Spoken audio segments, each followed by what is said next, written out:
So how did food go from being diverse in color, texture, size, and flavor to being homogeneous in not having any blemishes, being uniform in size, and very sweet, almost resembling a toy? This is a story of how food became a product. And it didn't just happen with bananas, it happened with watermelon, going from this to the seedless, colorful, uniform watermelons that we know. It happened with mandarins, going from the wild mandarin that had lots of seeds, mixed that and hybridized it with the pomelo to create the orange that we know today that also many times does not have seeds. Back in the days, people used to get their produce from vendors that were out in the street in these markets that were set up in the cities. And they would also get it from farmers, from butchers. Everything was locally sourced, it was seasonal, and there was more varieties than what we are familiar with today. These are some heirloom vegetables. These are the kind of things that would be grown back in the days in the early 1900s before grocery stores.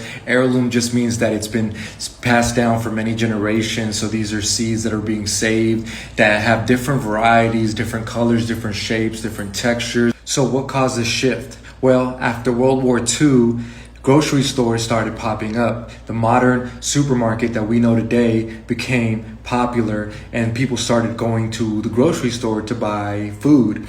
Now this is where food becomes a product because it was looked at as a status symbol to be able to go into a grocery store and get your food. It was looked at innovation. It was looked at as progress for the country that we had these places where there's so many things available, and now things came in packaging. They had brands attached to them. They had names. It wasn't no longer about the farmer or the place or be able to trace it. It was about having access to these branded products.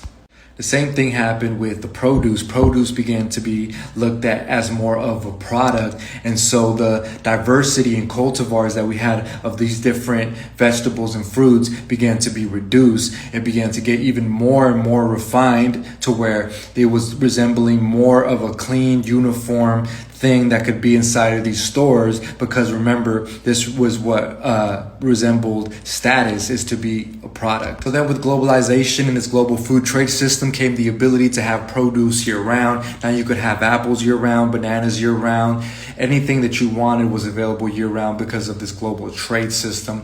There's a lot of downfalls to it though, because it's really energy intensive. A lot of times it doesn't take advantage of what's grown locally.